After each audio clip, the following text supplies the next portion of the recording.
Bienvenidos. Hoy vamos a tratar el tema de los azeótropos. Los azeótropos son un fenómeno que ocurre cuando estudiamos los equilibrios líquido-vapor en mezclas multicomponentes, ¿sí? Vamos a recordar brevemente cuando tenemos soluciones ideales, sabemos que se cumple la ley de Raoult. La ley de Raoult básicamente dice que la presión parcial de cada componente va a ser el producto de la composición por la presión parcial de ese componente puro, ¿sí? A esa temperatura, a la temperatura de trabajo. Entonces, lo que nosotros podemos obtener es que si en un diagrama de presión en función de composición, lo que podemos obtener es el siguiente esquema, ¿sí? En donde la presión del componente 1, ¿sí?, es proporcional a la composición respecto a la presión del vapor puro, y la del componente 2 también, ¿sí? Y además sabemos que se cumple la ley de Dalton, ¿sí?, que nos dice que la presión total del sistema va a ser la presión del componente 1 más la presión del componente 2. En ese sentido, lo que obtenemos es la siguiente recta que nos indica el comportamiento ideal de la mezcla, ¿sí? Entonces, acá tenemos la presión total como combinación lineal de las presiones parciales de los otros gases. O sea, tenemos la presión 2, la presión 1. ¿Sí? Este es el comportamiento ideal, cuando se respeta la ley de Raoult y la ley de Dalton. ¿Sí? Este comportamiento, si se fijan, la presión total del sistema nunca es superior a la presión del vapor puro del componente mayor, ni menor que la del menor. O sea, siempre está en este rango, siempre se mantiene dentro de estos dos rangos. ¿Está bien? Cuando nosotros queremos hacer el mismo gráfico, pero en vez de hacerlo en función de la presión, en función de la temperatura, lo que tenemos que hacer es transformar la presión de vapor de la mezcla en función de alguna ecuación que haga esa transformación. Entonces, por ejemplo, tenemos la ecuación de Clapeyron, o la ecuación de Antoine, que nos relaciona la presión de vapor versus la temperatura, ¿sí? La ecuación de Antoine es mucho más precisa, pero necesito conocer las constantes de esa sustancia, ¿sí? Entonces ahí podemos transformar la presión total en temperaturas, y lo que vamos a observar es que cuando la presión parcial es baja, la temperatura de ebullición es alta, la temperatura de ebullición del puro del componente 2, y al revés, cuando la presión de vapor del componente 1 es alta, significa que su temperatura de ebullición es más baja. Y ahí lo que vamos a obtener es una curva que nos va a decir, ¿sí?, cómo es la temperatura en función de la composición, ¿sí? Vamos a tener una curva que nos va a decir cómo es la curva en función de la composición del líquido, y otra curva en función de la composición del vapor. En el gráfico de temperatura, en la parte inferior tenemos el líquido a bajas temperaturas, y a altas temperaturas tenemos el vapor. En el medio tenemos el equilibrio líquido-vapor. Esta curva superior, ¿sí?, la curva de arriba, perdón, la curva de arriba es la curva de la línea del vapor, se puede decir, ¿sí? Y esta línea de abajo es la línea del líquido. Entonces, cuando nosotros tenemos un líquido a una composición dada y empezamos a calentar, tenemos la composición del líquido, ¿sí?, y a esa temperatura tenemos la composición del, si acá tenemos X1, por ejemplo, acá vamos a tener I1, la composición en el vapor que está en equilibrio con ese líquido, ¿sí? De la misma manera también podemos tener en la curva de presiones, ¿sí?, una curva que va a tener que ver con la composición del vapor, y va a ser una curva, ¿sí?, de esta forma.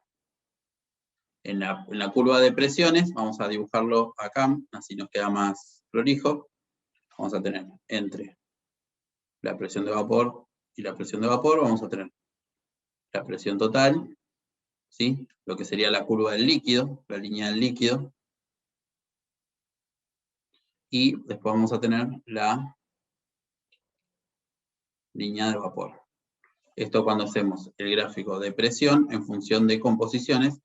En la presión tenemos al revés, el líquido lo tenemos arriba, el vapor lo tenemos abajo, y en el medio, entre las dos curvas, tenemos los equilibrios líquido-vapor. Entonces, cuando empezamos con un líquido en una cierta composición, cuando llegamos a esta presión, vamos a tener en equilibrio a esa misma presión este vapor. Este del vapor, y este de acá es la composición del líquido. ¿Sí? Bueno, esto es el comportamiento cuando tenemos soluciones ideales, ¿sí? Cuando no hay desvío de la idealidad. Se observa también en el gráfico de temperatura, como habíamos visto antes, que la temperatura de las curvas nunca supera el punto de ebullición del puro más grande, la temperatura más grande de ebullición, ni tampoco por debajo de la temperatura de ebullición. Ambas curvas se mantienen en estos rangos. ¿Sí? Entonces lo que vamos a hacer ahora es, vamos a ver qué pasa cuando se introducen desvíos de la idealidad en estos sistemas. ¿Sí? Es una situación muy común, porque los líquidos en general se van a desviar de la idealidad cuando haya diferencias de tamaño, ¿sí? ¿Por qué? Porque vamos a tener, por ejemplo, si nosotros tenemos una molécula de esta forma y una molécula mucho más larga, las interacciones intermoleculares, las fuerzas de London, ¿sí? Cuando interacciona una molécula consigo misma, va a tener una intensidad, y cuando interacciona esta molécula que tiene esta otra forma, que es mucho más grande, va a tener otra intensidad, las fuerzas de London entre estas dos moléculas. ¿Sí? Entonces, cuando interaccionen entre sí, la interacción no va a ser parecida ni a una ni a otra, entonces uno va a tener, ¿sí? Si dibujamos la misma molécula, las interacciones no van a ser parecidas, entonces ya por diferencias de tamaño vamos a tener desvíos importantes de la idealidad. Y también va a ocurrir cuando tenemos diferencia entre las fuerzas intermoleculares. ¿Sí? O sea, si tenemos una molécula polar, ¿sí? Las fuerzas entre A y A van a ser de tipo polar. Si tenemos una molécula no polar, ¿sí? Las interacciones entre B y B van a ser no polar con no polar. Pero cuando tengamos la mezcla A con B, ¿qué tipo de interacción va a ser? Bueno, va a ser algo intermedio, pero va a ser muy diferente a la interacción polar entre las moléculas de A y a la interacción no polar entre moléculas de B. Cuando tengamos A con B, se va a formar una mezcla que va a tener una mezcla de fuerzas intermoleculares que no van a ser parecidas ni a las que tenían A con A puro ni a las que tenía B con B. Entonces, cuando tenemos diferencias en los tipos de fuerzas intermoleculares, también vamos a tener desvíos importantes de la idealidad. ¿Sí? Entonces vamos a tratar de entender cómo es eso, ¿sí?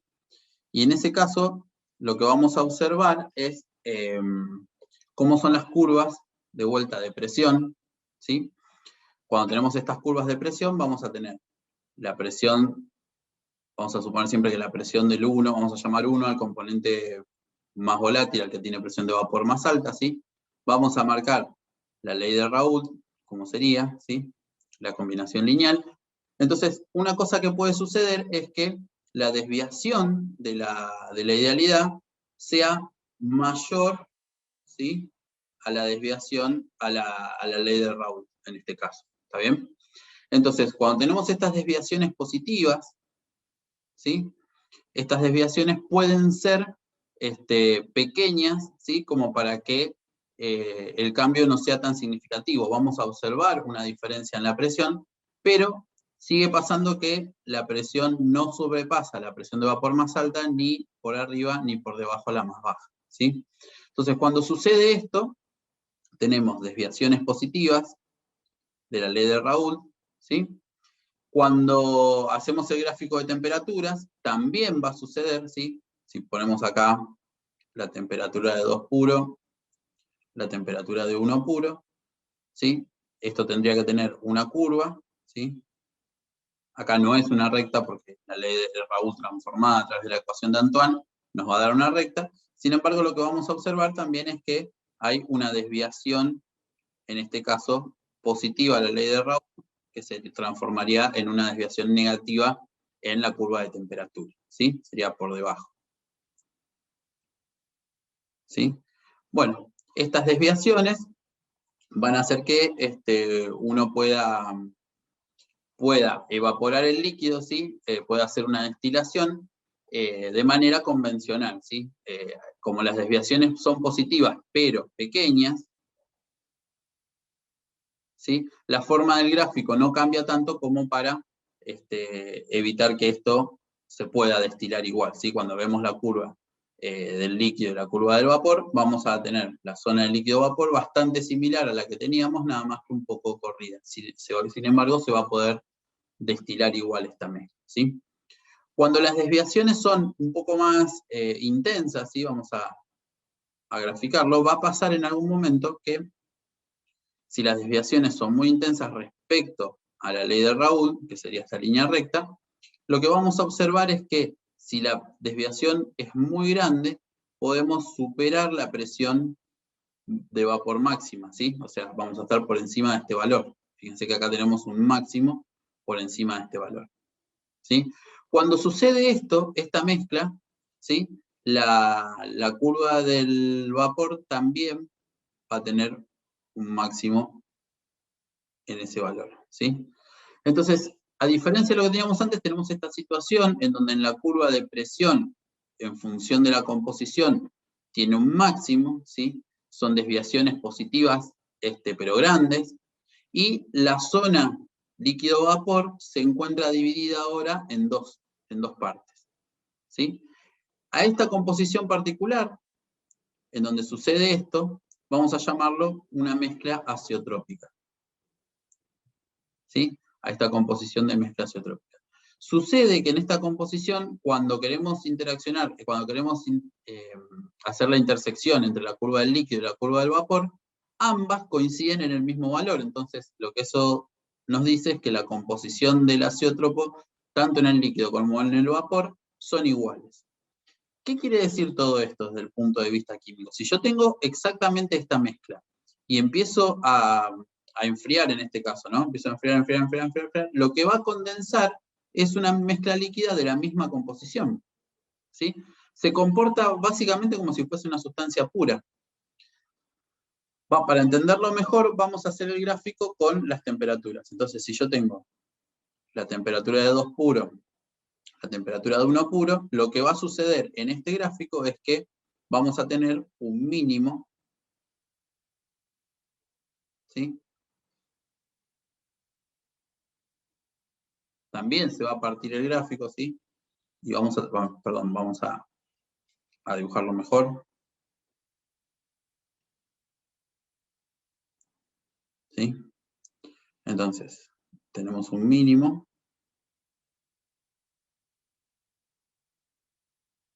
¿sí? A esta temperatura, a la misma composición, donde tenemos el azeótropo, que tiene la misma composición en el líquido y en el vapor, vamos a tener esta misma mezcla azeotrópica. ¿Qué sucede? Si yo empiezo con una mezcla líquida en esta composición y empiezo a elevar la temperatura, ¿sí? Lo que va a pasar es que la transición va a ser a esa composición, o sea, voy a obtener un vapor de la misma composición que el líquido con el que yo partí. Entonces, esa mezcla a esa composición se comporta como si fuese un componente puro, o sea, el azeótropo, ¿sí? Es similar en ese sentido, en el sentido de la transición de fase a una sustancia pura, ¿sí? Estas desviaciones, en este caso, ¿sí? En el gráfico de temperatura vamos a tener un mínimo, vamos a decir que cuando tenemos un azeótropo de máxima, esta parte se llama azeótropo de máxima, porque tiene un máximo en la curva de presión, vamos a decir que también es un azeótropo de punto de ebullición mínimo, ¿sí? Porque en la curva de la temperatura tiene un mínimo, ¿sí? Y además ocurre a la misma composición. Esta situación la vamos a ver, la vamos a describir, la vamos a deducir. Acá estamos haciendo simplemente una descripción del fenómeno de los azeótropos, pero esto es lo que se llama el teorema de Gauss-Konovalov, ¿sí? Que nos dice que cuando en la curva de presión respecto a composición tengo un máximo, en la curva de temperatura versus composición tengo un mínimo correspondiente, y además en ese punto las composiciones del líquido y el vapor son iguales, ¿sí? En estos puntos. Y coinciden el punto máximo de presión y el punto mínimo de temperatura, coinciden a la misma composición, ¿sí? Si hacemos la curva de presión y composición, ¿sí? También podemos observar, esto es presión, también podemos observar desviaciones negativas de la ley de Raoult, ¿sí? Ahora vamos a tratar de describir molecularmente eso que significa. Cuando tenemos desviaciones negativas de la ley de Raoult, lo que podemos observar es que la presión, en este caso, respecto a la presión ideal, ¿no? Que sería la ley de Raoult, en lugar de desviarse hacia arriba, se va a desviar hacia abajo, ¿sí? Las desviaciones. Si estas desviaciones son pequeñas, ¿sí? No vamos a observar un mínimo en este caso, vamos a observar una curva y va a pasar como en el caso de las desviaciones positivas negativas, las desviaciones negativas pequeñas no van a formar azeótropos, ¿sí? Sin embargo, cuando las desviaciones sean más importantes, ¿sí? Nos va a suceder esta situación en donde la presión, ¿sí? Está por debajo de la presión más baja que tenemos en el sistema con respecto a los puros, y lo que vamos a ver es que se forman estos, digamos que el área de líquido-vapor, donde tenemos equilibrio líquido-vapor, también se separa en dos partes, ¿sí? Y se forma una composición en donde ocurre el comportamiento azeotrópico. Vamos a tener acá un azeótropo, que también tiene la misma composición en el líquido y en el vapor. Correspondientemente, cuando tenemos un mínimo en la curva de presión, vamos a tener un máximo, ¿sí? En la curva de temperaturas, y ahí lo que vamos a poder observar es que nos va a pasar una curva similar a esta, ¿sí? Vamos a tener un máximo, y también va a quedar separada en dos partes la zona de equilibrio líquido-vapor, ¿sí?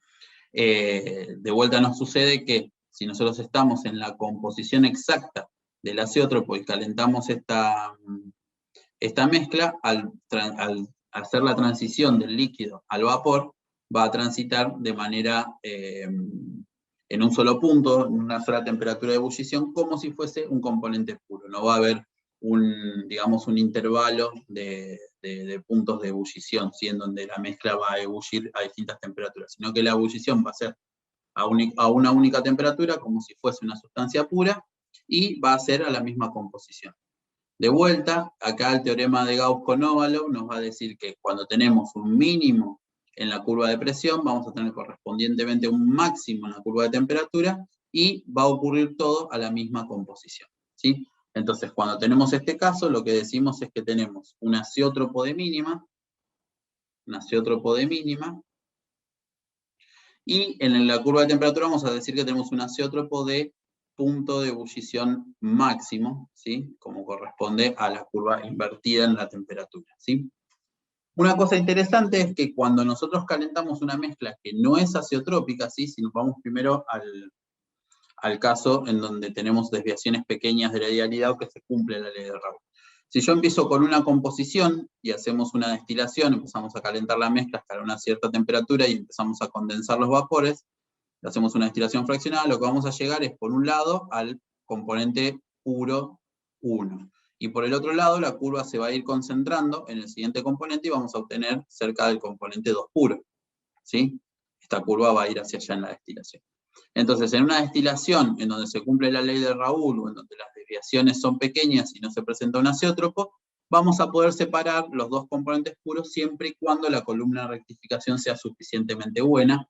También va a depender de la diferencia de temperaturas de ebullición de los componentes, ¿sí?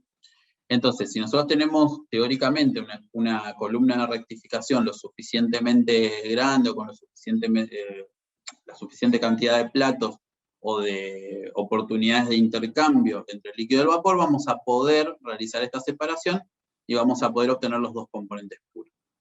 Sin embargo, cuando nosotros hacemos lo mismo en una mezcla, empezamos en una composición no azeotrópica, pero en una mezcla que sí presenta azeótropo, lo que nos va a pasar es que cuando querramos hacer lo mismo, vamos a llegar solamente hasta el azeótropo.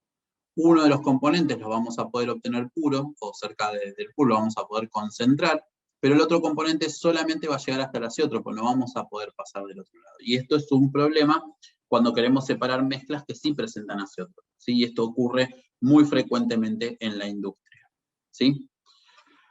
Bueno, vamos a ver esto más adelante. Otra cosa que quería mostrarles es que cuando tenemos una mezcla que presenta desviaciones de la idealidad y hacemos el gráfico composición del líquido versus composición del vapor, lo que vamos a obtener acá son curvas, vamos a dibujarlas así, donde tenemos, para cada composición del líquido vamos a tener una curva, ¿sí?, del vapor. Estos diagramas son muy útiles cuando queremos diseñar las torres de destilación a través del procedimiento de Macabetiel, ¿sí? Que esto van a ver en operaciones unitarias 3, en cómo diseñar los reactores a partir de, cómo diseñar, perdón, las columnas de destilación en función de estas curvas. Cuando tenemos azeótropo, ¿sí? Cuando tenemos un azeótropo, lo que sucede es que esta curva a la composición del azeótropo tiene la misma composición, ¿sí?, en el líquido que en el vapor. Entonces, en esta curva, lo que podemos observar es que la curva cruza, ¿sí?, la línea, la diagonal, ¿sí?, la diagonal 1, 1. Cuando se cruzan, aparece un azeótropo, ¿sí? Similarmente, cuando tenemos desviaciones negativas, aparece el azeótropo también a otras composiciones, en este caso estaba acá, ¿sí? Vamos a tener el X del azeótropo acá, el Y del azeótropo acá, y lo que vamos a observar en la curva es que hace este recorrido. ¿Está bien? Entonces ahí podemos observar, ¿sí?, que cuando cruza, digamos, la curva de composiciones del líquido y vapor cruza la diagonal, tenemos un azeótropo. Esto nos va a servir, lo vamos a ver en otro video, como criterio, ¿sí?, para evaluar si una mezcla dada presenta o no azeótropo. Fíjense, cuando estamos cerca del componente, de este lado tenemos el componente 2 puro, ¿sí?, la volatilidad relativa, ¿sí?, que es el I1 sobre el X1, en este caso va a ser positiva, ¿sí?, va a ser por arriba. Pero cuando estamos cerca de este lado va a ser negativa, ¿sí? Acá tenemos una volatilidad mayor que 1 y acá tenemos una volatilidad menor que 1, ¿sí? En este caso, es menor que este valor de acá. Entonces, y en este caso, fíjense que del lado, cuando tenemos un comportamiento ideal, en ambos casos es, supongamos en este y en este, la volatilidad relativa es mayor que 1 y mayor que 1 en ambos extremos. Sin embargo, acá, de un lado es menor que 1 y de otro lado mayor que 1. Lo mismo que de este lado, nada más que al revés. De este lado es menor que 1 y la volatilidad relativa de este lado es mayor que 1.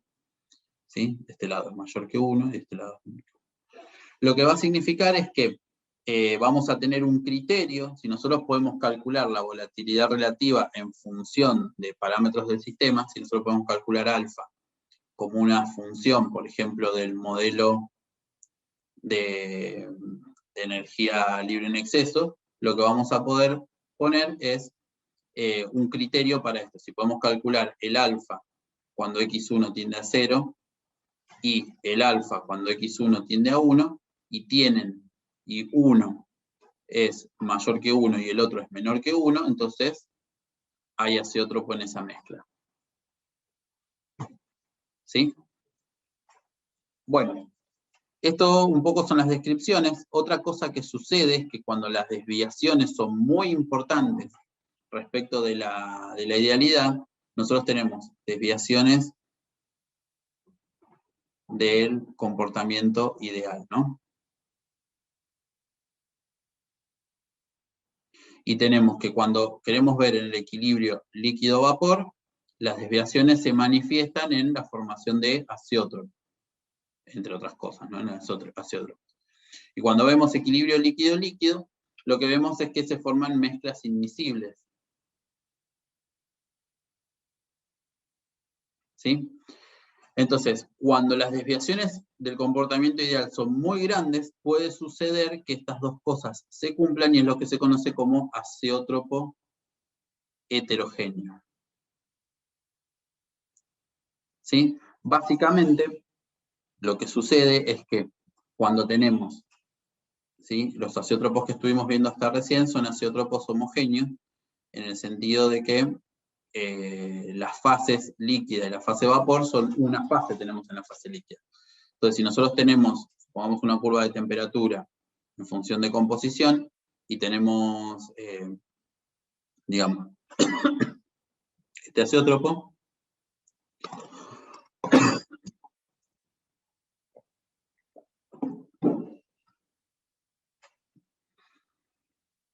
entonces si tenemos un azeótropo, supongamos un gráfico de temperatura en función de la composición, y tenemos este azeótropo, otra cosa que puede suceder es que cuando nos vamos más abajo en esta curva, ¿sí?, a temperaturas menores, ocurra insolubilidad en la mezcla. Entonces, si extendemos el gráfico, también podemos ver que esta mezcla a bajas temperaturas puede ser insoluble y tener una temperatura de consolubilidad superior, ¿sí?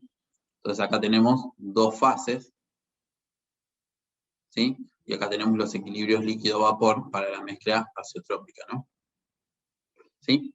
Entonces, y acá tenemos la temperatura del azeótropo. A veces, esta destilación de digamos, este azeótropo acá es un azeótropo homogéneo.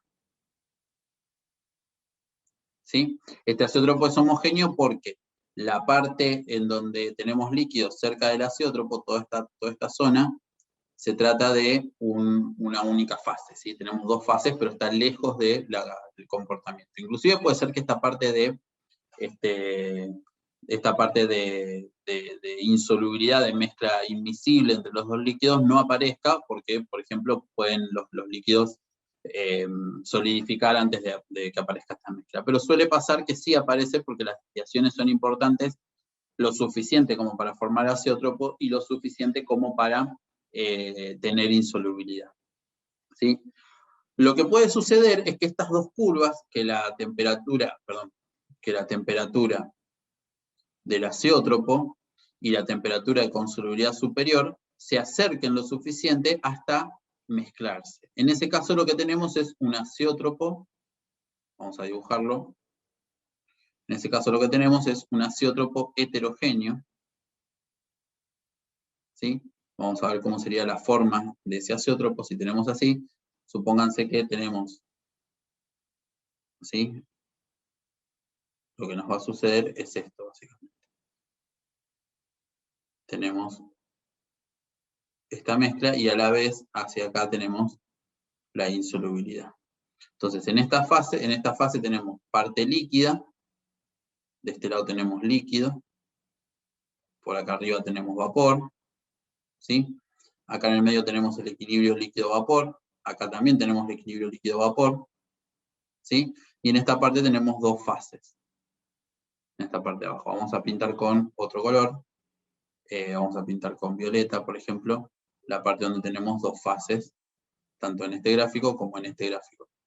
Fíjense que lo que sucede es que la temperatura del punto de ebullición del azeótropo, ¿sí?, que sería en este caso toda esta línea central, ¿sí?, toda esta línea central, es en donde tenemos el azeótropo, ¿sí? Entonces, ¿qué pasa si yo tengo una mezcla, ¿no? Entonces, supongamos que empezamos en el gráfico donde tenemos el azeótropo homogéneo, y empezamos con la mezcla por acá abajo. Tenemos dos fases, en equilibrio tienen esta composición y esta composición, empezamos a aumentar la temperatura hasta que a esta temperatura ambas fases se vuelven una.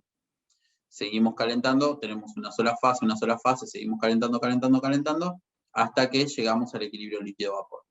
El vapor en equilibrio tiene esta composición y podemos hacer la destilación y vamos a llegar a tener el componente puro 2 y el azeótropo.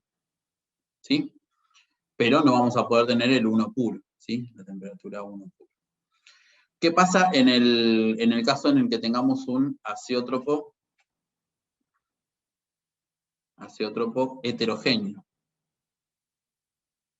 Bueno, cuando empecemos a una cierta temperatura, empecemos a calentar la mezcla, vamos a tener dos fases, hasta que la mezcla empiece a hervir, ¿sí? Cuando empiece a hervir vamos a tener estas dos composiciones. En el líquido vamos a tener dos fases con estas composiciones, y en el vapor vamos a tener esta composición de acá.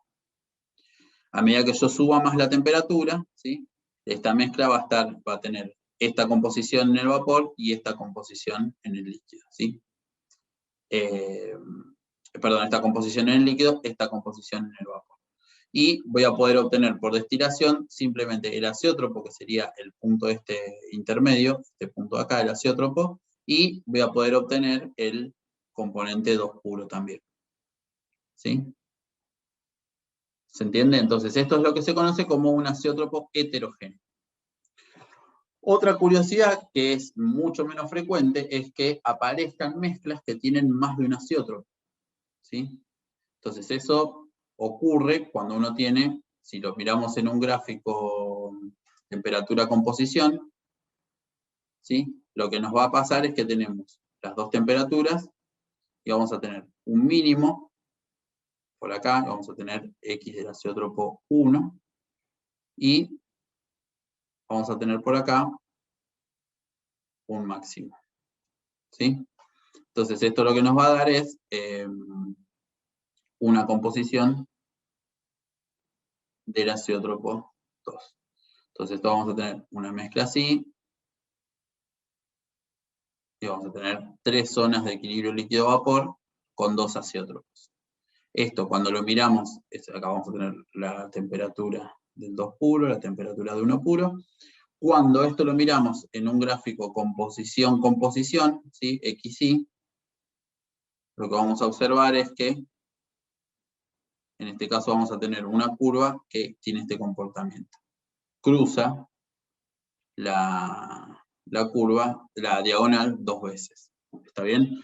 Entonces, en estos casos tan especiales, el criterio de alfa menor que 1 y alfa menor que 1 no nos va a servir, porque en los dos extremos vamos a tener valores menores que 1. Tenemos que ver algún valor intermedio, y en el medio nos vamos a dar cuenta que alfa es mayor que 1, la volatilidad relativa. Este sí, este es X, ¿sí? 1, 0, 1. La volatilidad relativa en el medio va a ser positiva, y en los extremos va a ser negativa. ¿Está bien? Entonces, bueno, tendríamos que agregar ese detalle para no perdernos de estos casos.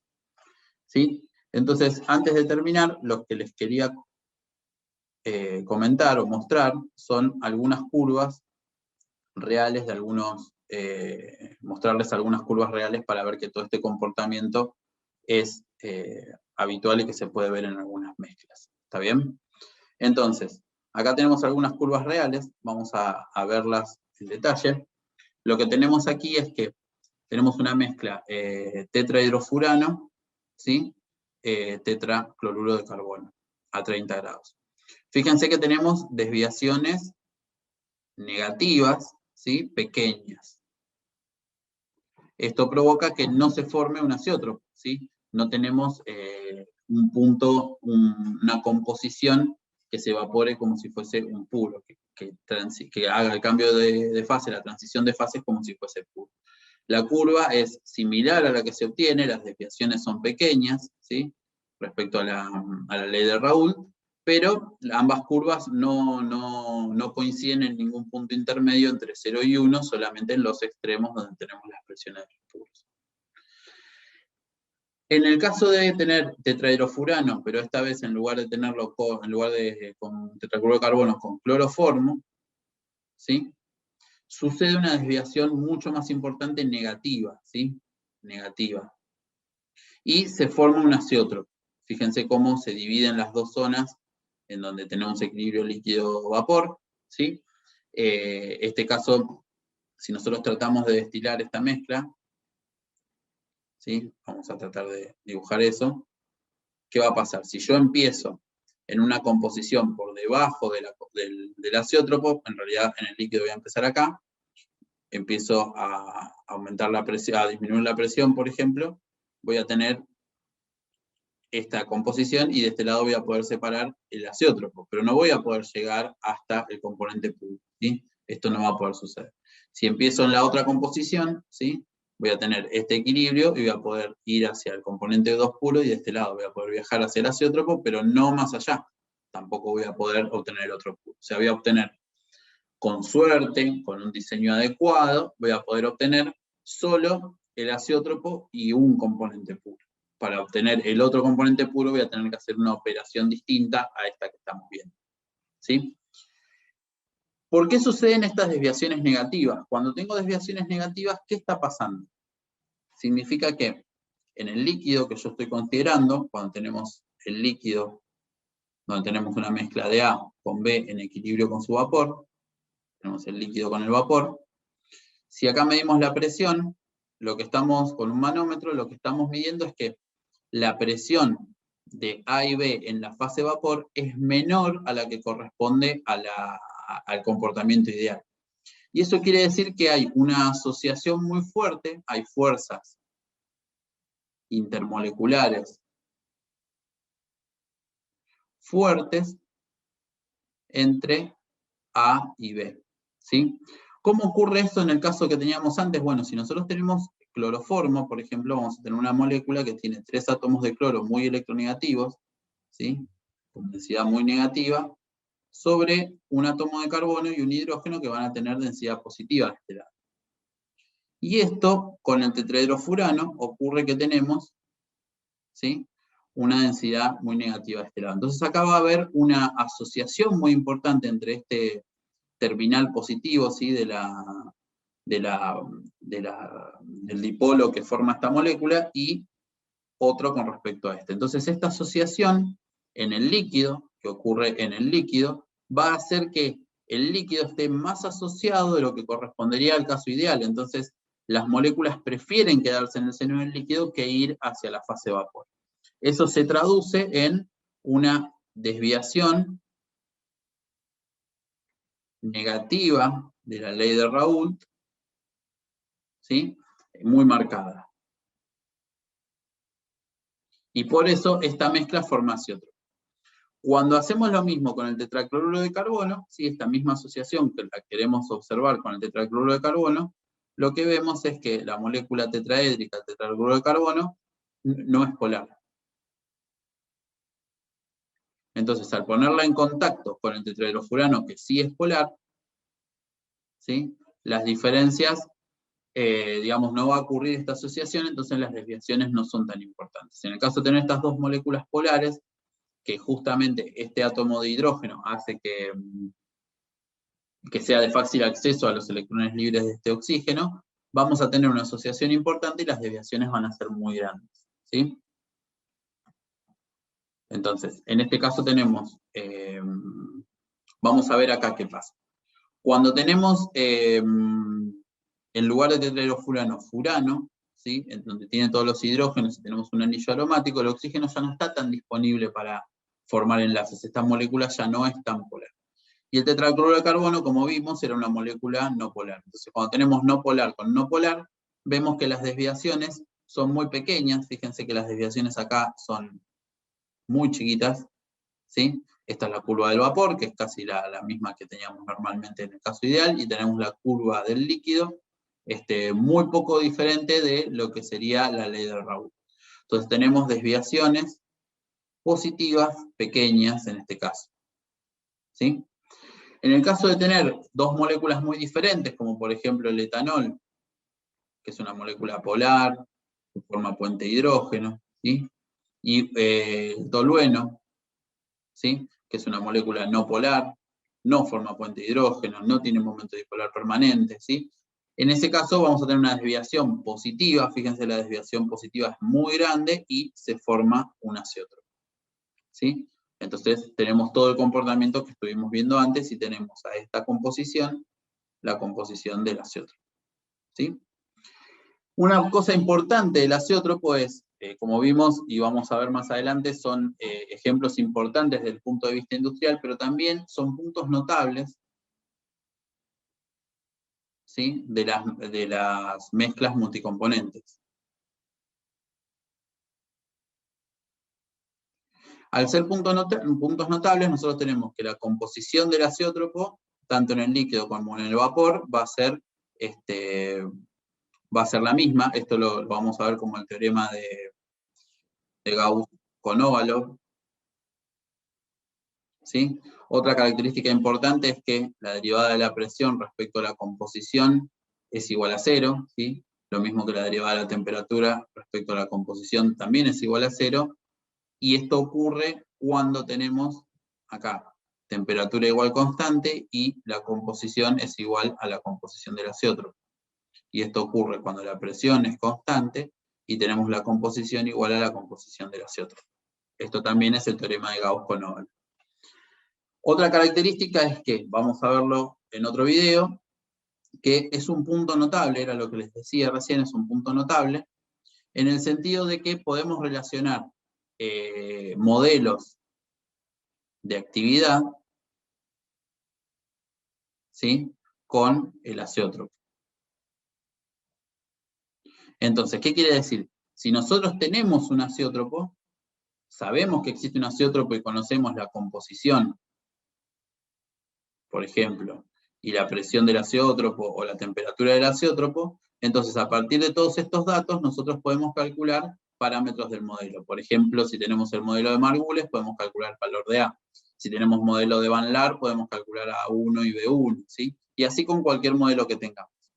Y por otro lado, si lo que tenemos son los parámetros del modelo, podemos estimar si vamos a tener un azeótropo y en qué composición vamos a tener un azeótropo, ¿sí? Entonces, los azeótropos nos sirven cuando sabemos que existen y los tenemos caracterizados para obtener parámetros del modelo, ¿sí? Y si es una mezcla que no conocemos, pero tenemos modelos de actividad, vamos a poder predecir si hay o no azeótropos, ¿sí? Bueno, espero que les haya gustado.